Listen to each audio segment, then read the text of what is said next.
Mateus, capítulo 20, do versículo 1 ao versículo 16. Os irmãos acharam? Amém? Diz assim a palavra do Senhor: Pois o reino dos céus é como um proprietário que saiu de manhã cedo para contratar trabalhadores para a sua vinha. Ele combinou pagar-lhes 1 denário pelo dia e mandou-os para a sua vinha.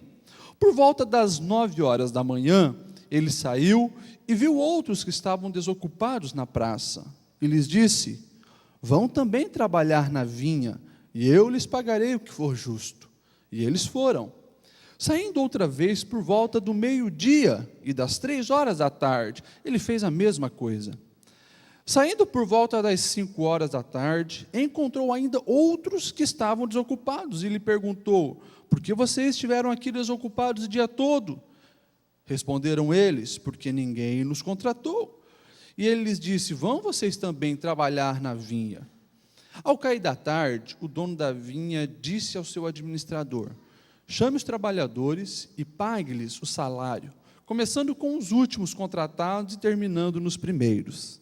Vieram então os trabalhadores contratados por volta das 5 horas da tarde. Cada um recebeu 1 denário. Quando vieram os que tinham sido contratados primeiro, esperavam receber mais, mas cada um deles também recebeu 1 denário. Quando receberam, começaram a se queixar do proprietário da vinha, dizendo: Estes homens, contratados por último, trabalharam apenas 1 hora, e o Senhor os igualou a nós, que suportamos o peso do trabalho e o calor do dia? Mas ele respondeu a um deles: Amigo, não estou eu sendo injusto com você. Você não concordou em trabalhar por 1 denário? Receba o que é seu e vá. Eu quero dar ao que foi contratado por último o mesmo que dei a você. Não tenho o direito de fazer o que quero com o meu dinheiro? Ou você está com inveja, porque eu sou generoso? Assim, os últimos serão os primeiros, e os primeiros serão os últimos. Amém? Que ele está sentado. Meus irmãos, aqui nós temos uma bela parábola do Senhor, uma bela história que tem muito a nos ensinar. Nós vivemos em tempo, e vocês podem perceber isso no dia a dia, da síndrome do superiorismo. Todo mundo quer ser superior. Não importa qual é a discussão, não importa qual é o diálogo. Se é time de futebol, está lá cada um querendo defender o seu, dizendo que o seu é melhor. Mesmo se for até um flamenguista. Ele está lá, dizendo: não, o Flamengo é melhor. Se você chegar numa roda de jogadores de futebol, você vai ver eles discutindo, eu jogo melhor, porque eu sei fazer isso, sei fazer aquilo. Se é conhecimento de informática, porque eu sei isso, eu sei aquilo. Se é conhecimento de moda, porque isso é assim, isso é assado. Se a gente começar a perceber o discurso da população, nas suas conversas, nos seus bate-papos, momentos de descontração, você vai ver que o desejo de se ver no nível superior dos outros, ele é muito forte no ser humano. E é algo que nós precisamos nos preocupar quando desejamos ser verdadeiros cristãos. Jesus, ele contou essa parábola. E é uma parábola extremamente interessante. Todas as parábolas que Jesus contou, todas as histórias que Jesus contou, ele queria transmitir um ensinamento. E geralmente ele usava o contexto da época e geralmente estava muito vinculado ao que estava acontecendo naquele momento.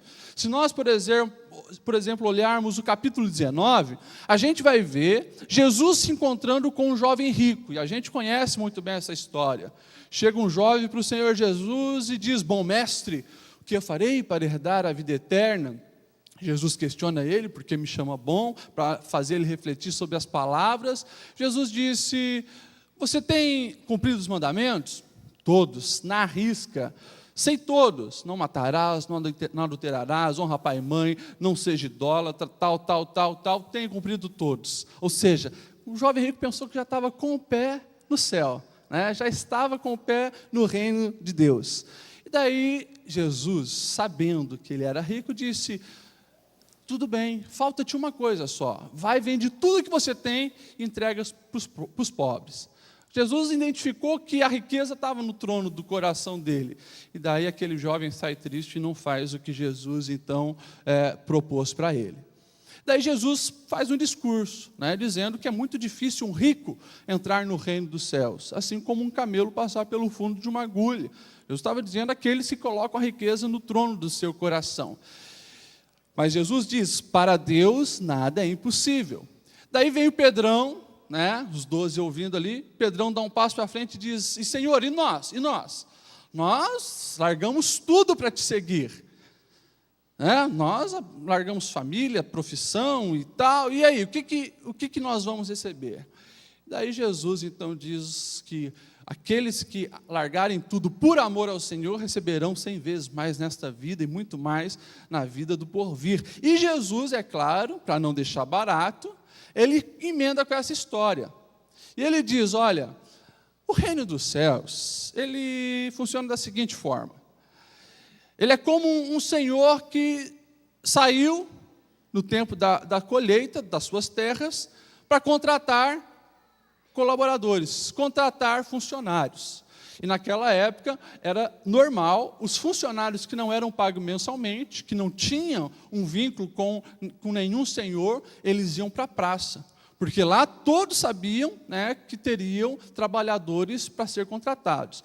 Nas praças da cidade estavam lá. E a Bíblia diz que, na história que Jesus conta, esse senhor, ele vai para a praça e chama, em torno das 6 horas da manhã, alguns dos trabalhadores que estavam lá dispostos a trabalhar. Venham vocês, venham trabalhar na minha vinha. Ele volta depois às 9, vê mais alguns homens na praça. Não se sabe se é a mesma praça, enfim. Venham vocês, venham trabalhar na minha vinha, porque estão aí parados. O Senhor, ele repete isso ao meio-dia e às 3 da tarde. Chama todos que estão na praça, desocupados, a ir trabalhar na sua vinha.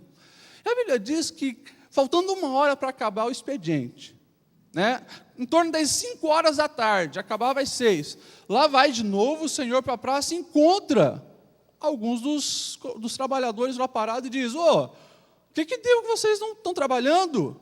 E os empregados dizem, ninguém nos contratou, estamos aqui esperando.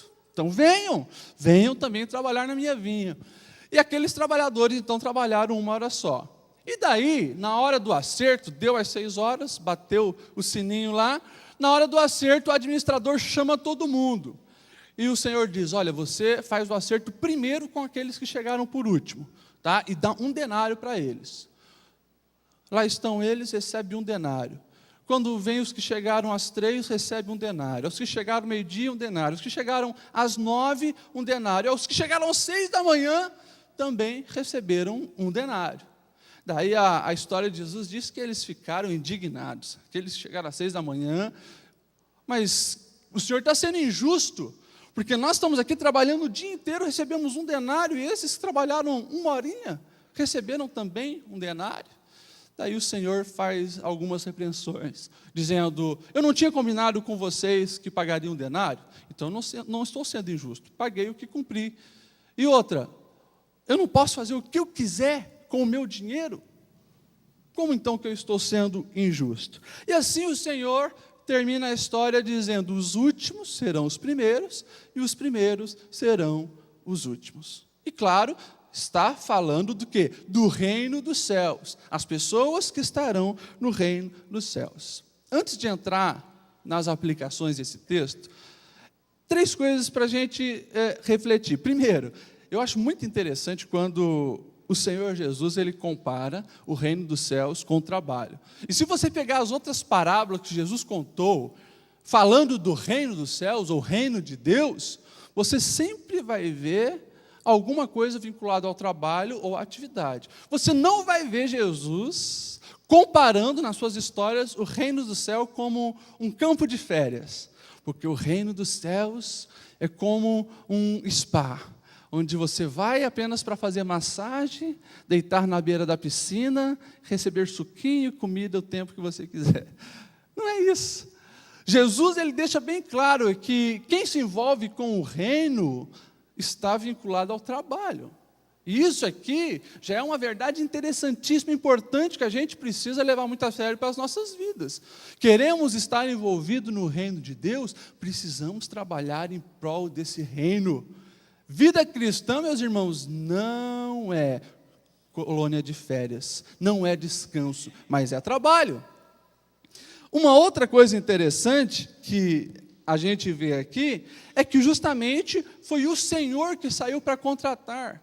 É claro, Jesus estava falando do reino dos céus, uma coisa totalmente fora da lógica humana. Naquela época, era comum os empregados ficarem lá esperando para ser contratados, mas era um dos encarregados que iam lá. Raramente era o senhor da vinha que ia lá fazer o convite para os empregados. Mas como Jesus estava falando da salvação, foi o que Ele fez por nós. O próprio Deus desceu, se tornou homem e nos salvou. E uma outra coisa interessante é justamente que Jesus ele conta na história algo que não era comum de acontecer. Os últimos contratados seriam os primeiros a ser pagos. Esse problema todo que surgiu podia ser evitado.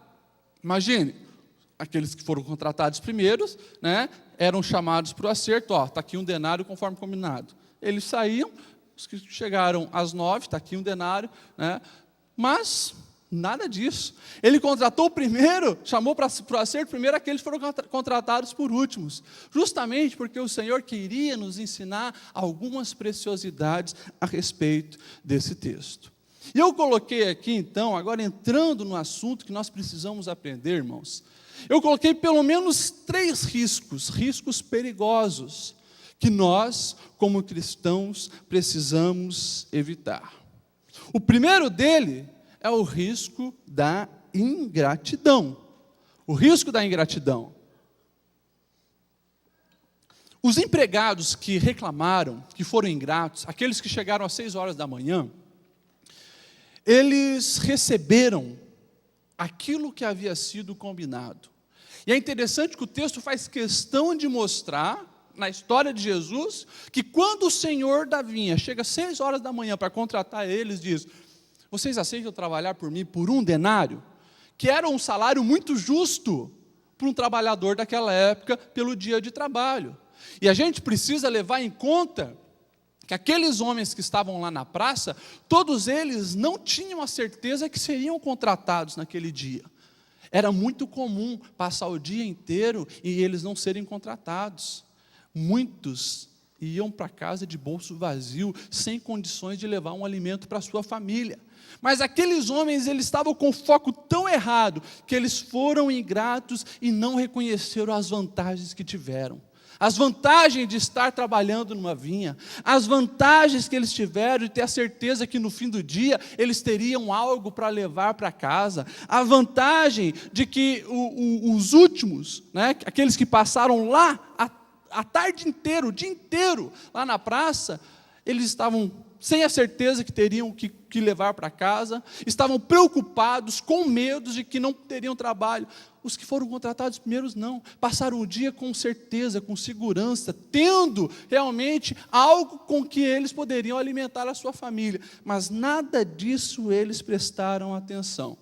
Eles apenas focaram nos outros e começaram a fazer comparações, e isso gerou uma grande ingratidão no coração deles. Irmãos, nós precisamos ter muito cuidado em nossos dias, para nós não cairmos no erro e no perigo da ingratidão. A ingratidão, ela sempre fez parte da humanidade. Se você acompanhar, principalmente, né, o Senhor ele é fantástico ao mostrar as histórias bíblicas para nós. Desde o chamado do povo de Israel e a libertação deles do Egito, fica bem claro que é um povo difícil, um povo ingrato. Eles eram escravos, irmãos. Sabe o que é passar centenas de anos sendo chicoteados, tratados como animais, como burro de cargas? Não tinham direito nenhum. A Bíblia diz que os seus filhos homens, que nasciam homens, eram mortos, eram jogados no rio para ser afogados. E daí vem o Senhor, levanta Moisés para libertar aquele povo. O Senhor tira eles de lá, abre o mar, afoga os inimigos. O Senhor faz chover pão do céu. O Senhor manda coluna de fogo durante a noite, nuvem para proteger do calor durante o dia, faz sair água da rocha, faz codornizes vir para trazer carne. E o povo tem coragem de reclamar, murmurar e ser ingrato ao Senhor, dizendo: ah, que saudade do Egito, ah, que saudade da cebola do Egito, Moisés nos tirou de lá do Egito para nós morrermos aqui no deserto. Ingratidão. Isso é algo muito perigoso em nossos dias, meus irmãos. Nós precisamos ter cuidado para não ser ingratos com o Senhor. Tudo que nós temos vem de Deus. O fato de você estar aqui hoje, chegar ao fim do ano de pé, chegar ao fim do ano na casa do Senhor, chegar ao fim do ano poder sentar do lado da tua família, chegar ao fim do ano poder levantar as mãos, estar bem de saúde, é motivo de gratidão ao Senhor. Portanto, meu irmão, seja mais grato. Seja mais grato. Nós precisamos ser gratos ao Senhor todos os dias da nossa vida. Irmãos, nós temos visto muitos quererem ser o primeiro. E não são gratos ao Senhor, porque o tempo todo estão apenas olhando para os outros e se comparando. Nós vemos, por exemplo, as igrejas. Quando eu falo igrejas, denominações, igreja só tem uma, a noiva do Cordeiro, a noiva de Cristo. Mas nós vemos, por exemplo, a igreja católica batendo no peito, porque nós somos a primeira. Igreja só teve uma, nós somos também igreja católica. Católica quer dizer universal. O problema foi quando a igreja universal de Cristo se tornou romana. Ano 313, Constantino, o imperador, se converte e vira, liga o Estado com a igreja e vira essa bagunça toda que nós vemos durante a Idade Média. Ali nasce a Igreja Católica Romana, totalmente diferente. Até hoje os católicos batem no peito e dizem: nós somos a verdadeira igreja, nós somos o primeiro. Daí nós vemos depois, com a reforma de Lutero. Eles viram que estava tudo errado, totalmente incompatível com o Evangelho, e surge então a reforma protestante, que foi uma bênção. Surge a igreja luterana, mas com o tempo se esfriam.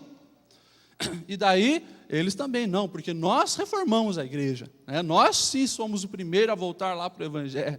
E daí depois surge nós pentecostais, batendo no peito e dizendo: não, mas os luteranos, os reformados, esfriaram. Nós sim somos a igreja do avivamento. E tem esse grande problema até os dias de hoje, onde todos querem ser o primeiro, mas se esquece de reconhecer que nós não somos nada, e precisamos reconhecer que tudo vem de Deus, tudo é para Deus, e assim agradecer o nosso Deus, agradecer ao privilégio da salvação que nós temos. Aqueles homens, coitados, eles estavam tão preocupados com as coisas terrenas, que esqueceram de reconhecer a salvação, esqueceram de reconhecer o privilégio de estar trabalhando na vinha do Senhor. E nós, meus irmãos, temos hoje o mesmo desafio. Essa parábola Jesus contou, é claro, Jesus queria dar uma cutucada nos apóstolos, dizendo: vocês são os primeiros a chegarem, vocês são os primeiros a ouvirem as boas novas do Evangelho, mas vocês precisam perseverar, precisam manter essa alegria. E também Jesus queria dar uma cutucada nos judeus, que se achavam a última bolacha do pacote, porque era da linhagem do povo escolhido.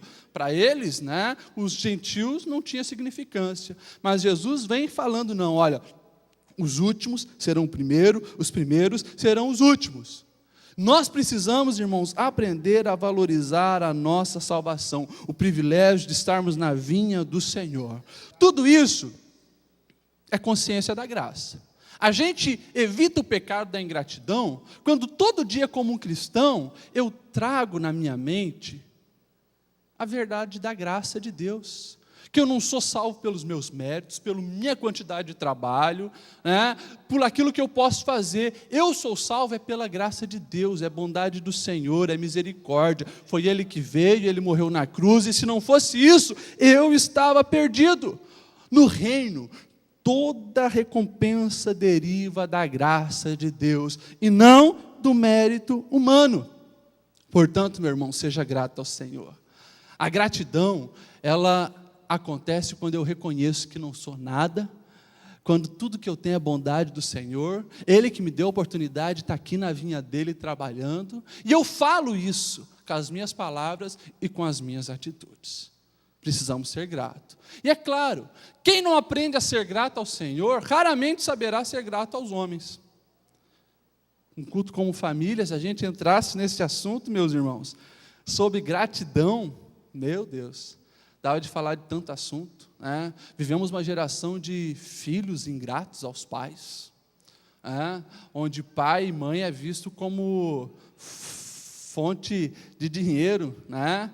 Só recebe um elogio, só recebe uma palavra quando o filho quer um dinheiro, quando me dá, mas é raro os filhos que de coração agradecem aos pais, honram os pais, e não só adolescentes, jovens, crianças, muitas vezes adultos, né? Vê os pais apenas como uma fonte para sugar, mas não honra pai e mãe, não é grato pai e mãe, nunca chegou para o pai e disse: pai, te agradeço porque tu investiu na minha vida, nos meus estudos. Pai, te agradeço porque, mãe, todo dia está lá a roupinha lavada, passada.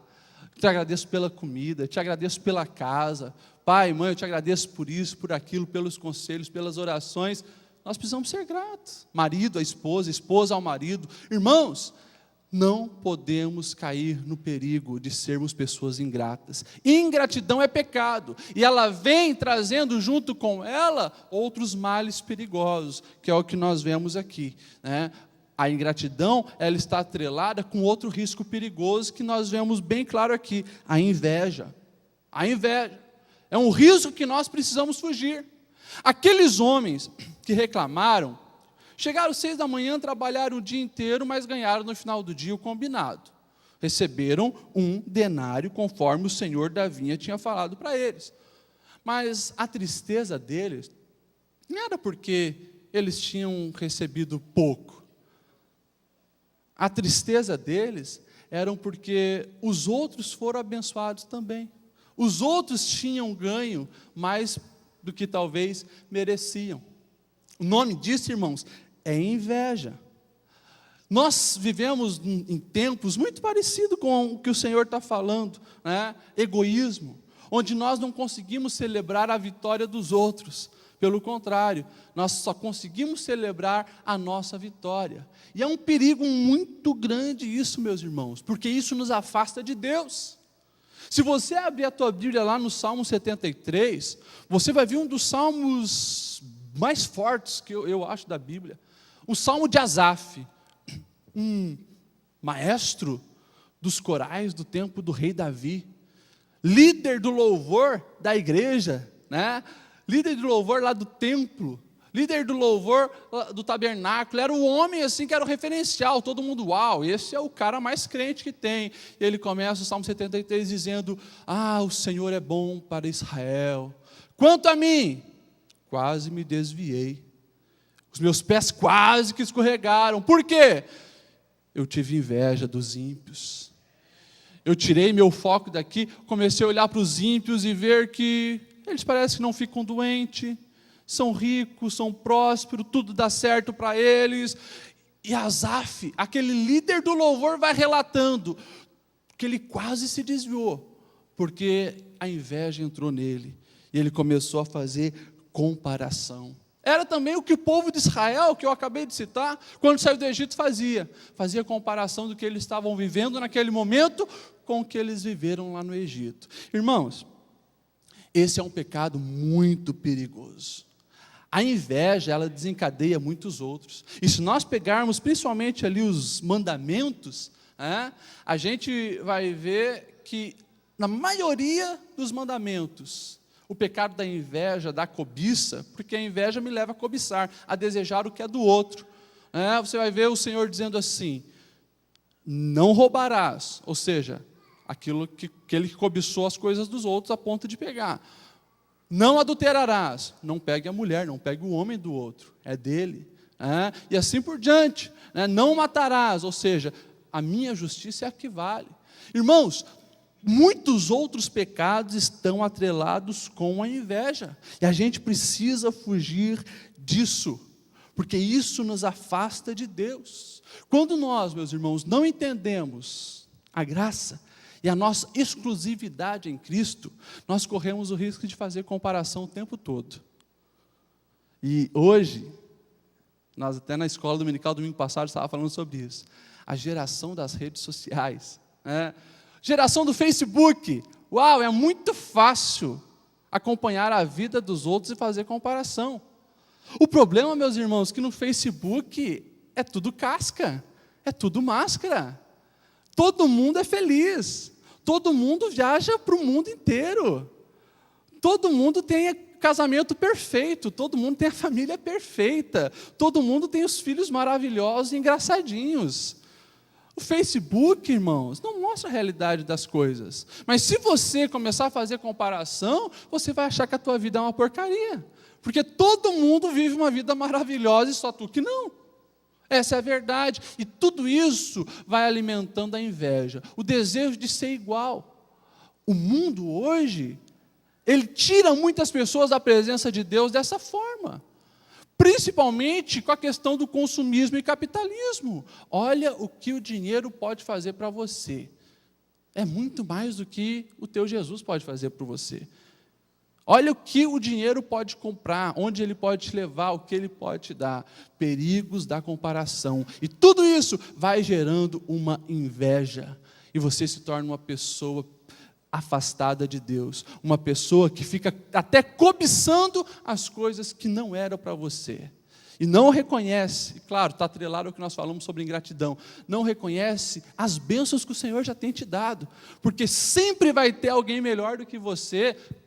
Na lógica do mundo, sempre vai ter alguém mais rico que você, sempre vai ter alguém que tem alguma coisa que você não tem. Se você entrar nessa lógica mundana, meu irmão, você se perde, e o tombo é feio. Por isso, nós precisamos estar com os nossos olhos no Senhor, reconhecendo o que o Senhor tem feito na nossa vida, a bondade, a misericórdia, a generosidade dEle para a nossa vida, e assim nós seremos pessoas gratas, pessoas que não cairão no risco da inveja. E o Senhor, é claro, a parábola toda, Ele está principalmente falando da salvação. Ele está dizendo de uma maneira bem clara, você que é um crente há mais tempo, está 50 anos servindo ao Senhor, você não pode ficar bravo quando vem um camarada que passou 50 anos no mundão, aceita Jesus e recebe as mesmas bênçãos que você, o mesmo direito de relacionar com Deus que você tem, a mesma oportunidade de ir para o céu com o Senhor. É o exemplo do ladrão do lado da cruz de Cristo, né? O camarada aprontou a vida inteira, mas lá na cruz, no fim da vida dele, ele viu ali do lado dele, ali ele viu um rei, todo ensanguentado. Ele viu que muitos, até os próprios discípulos que andaram com Jesus, não viram. Porque ele olha para aquele homem ensanguentado, que apanhou, estava sendo humilhado, numa cruz do lado dele, que era bandido também, mas ele não vê Jesus como bandido, ele diz, lembra-te de mim quando entrares no teu reino. Ele vê um rei ali, e o Senhor olha para ele e diz, hoje mesmo estarás comigo no paraíso. Isso é a graça do Senhor, e a gente não pode questionar. Muitas vezes, irmãos, as pessoas que estão na igreja há muito tempo ficam bravas, né? Quando o Senhor vem e batiza uma pessoa que aceitou Jesus ontem com o Espírito Santo, quando o Senhor começa a abençoar, prosperar e fazer obras na vida de uma pessoa que se converteu há pouco tempo. Irmãos, nós precisamos olhar para nós, é o que o Senhor tem feito conosco, e celebrar tudo aquilo que o Senhor faz também na vida das outras pessoas. Eu não posso ser invejoso, eu preciso aprender a olhar para o próximo como meu irmão, como semelhante, como alguém amado pelo Senhor. E eu vou dar uma corrida aqui, né, o tempo está passando, nós precisamos também correr e fugir do risco da murmuração.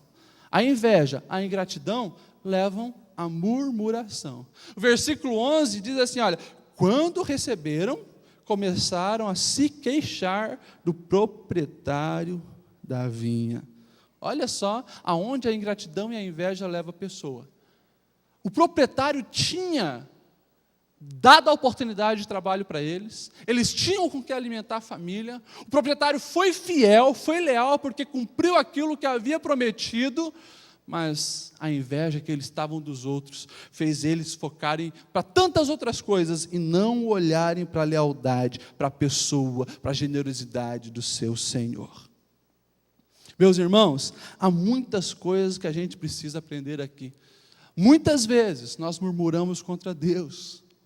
Quantas vezes, acusamos Deus de ser injusto conosco, porque estamos cometendo os outros erros, pecado da inveja e da ingratidão. Nós perdemos o foco da lealdade do nosso Senhor. Nós perdemos o foco das misericórdias do nosso Senhor. E daí, quando nós tiramos o foco do Senhor, entra em cena a nossa própria noção de justiça. E a nossa noção de justiça, meu irmão, é muito diferente da justiça de Deus. Graças a Deus por isso. Você imagine se Deus agisse da maneira que a sua justiça ela é concedida. Imagine, se Deus se encaixasse na sua noção de justiça, irmãos, nenhum de nós estaríamos aqui.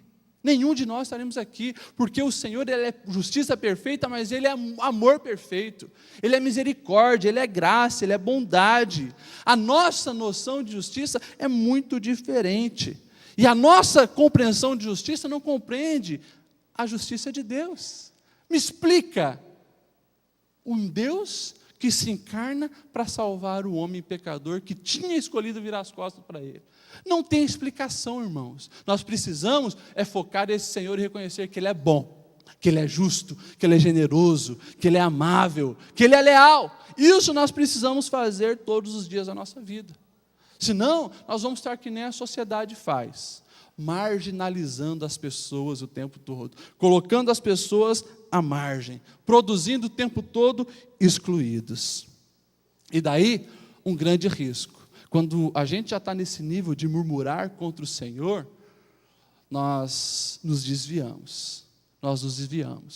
Se a gente não se arrepender e não consertar esse caminho, a gente se desvia. Porque aqueles que chegaram primeiro, que passaram mais tempo na vinha do Senhor, vendo a bondade dEle com todos os outros que iam chegando, eles foram os que saíram dali tristes, decepcionados, indignados com o Senhor. Já os outros que chegaram depois, principalmente os que chegaram por últimos, eles tiveram uma concepção muito mais louvável de quem era esse Senhor.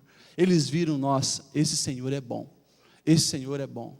Porque Ele percebeu que nós não estávamos vadiando, nós estávamos lá na praça esperando para ser contratados também. É questão de oportunidade. E mesmo faltando uma hora só, a generosidade desse Senhor foi tão grande, que Ele foi lá nos buscar, e nos abençoar, e nos pagar o denário que vai salvar o alimento do nosso dia hoje para a nossa família. Os que chegaram por últimos, viram tudo isso, todas as boas qualidades do Senhor. Os que chegaram primeiro, saíram de lá indignados, achando que aquele Senhor era injusto. Tudo isso acontece quando nós tiramos o foco do Senhor e colocamos o foco no denário. Quando nós tiramos o foco do Senhor e colocamos o foco nas coisas materiais. Quando nós tiramos a justiça do Senhor do centro e colocamos a nossa justiça. Nós cairemos nesses 3 erros e a queda será grande. Cuidado, fuja da inveja, da ingratidão e da murmuração. Ano de 2014, meus irmãos, é ano de vitória, é ano de sucesso. Seja mais grato. Para de cobiçar os outros, para de invejar a vida dos outros e para de murmurar, para de reclamar. Pelo contrário, começa a louvar, começa a agradecer e você vai ter uma vida de sucesso. Vamos se colocar em pé, nós já vamos encerrar essa palavra. Irmãos, a grande verdade é que o Senhor, Ele sempre dá muito mais do que nós merecemos. Se nós já estamos na vinha do Senhor, isso já é bondade, isso já é misericórdia, isso já é um privilégio maravilhoso que nós temos. Valorize a tua salvação, começa a valorizar mais a salvação, Comece a valorizar mais o fato de estar na vinha do Senhor, e você será muito mais abençoado. Feche os olhos, eu quero orar por você. Deus, nós te louvamos e agradecemos pela tua palavra. Deus, como é bom ouvir as tuas histórias e buscar entender o que tu queria nos explicar. Deus, nós entendemos que tempo na tua casa não quer dizer nada para a nossa salvação. Nós somos salvos pela tua graça, pela tua bondade, e é nisso que nós queremos apegar. É em ti, Senhor, é o nosso relacionamento contigo, é no reconhecer, desfrutar da tua bondade, misericórdia, generosidade. Deus, nós queremos estar focado em ti. Não nos deixe, Senhor, cair no perigo, Senhor, e nos riscos da inveja, da ingratidão e da murmuração. Afasta isso da nossa vida, e que nós venhamos ser diferente, nós venhamos ser diferencial, nós venhamos, Senhor, em 2014, Pai, ser muito mais abençoado, muito mais agradecido, muito mais, Senhor, fortalecidos em Ti, seguindo, Senhor, as Tuas orientações, alicerçados, Senhor, na Tua justiça, e tendo, Senhor, intimidade contigo, para assim também como nós fomos abençoados, podermos abençoar as pessoas que nos cercam. Deus, dê sabedoria, graça, entendimento para a tua igreja fazer a diferença hoje e sempre. Essa é a nossa oração em nome de Jesus. Amém? Você pode aplaudir ao Senhor que foi generoso conosco. Aleluia! Glória ao nome do Senhor.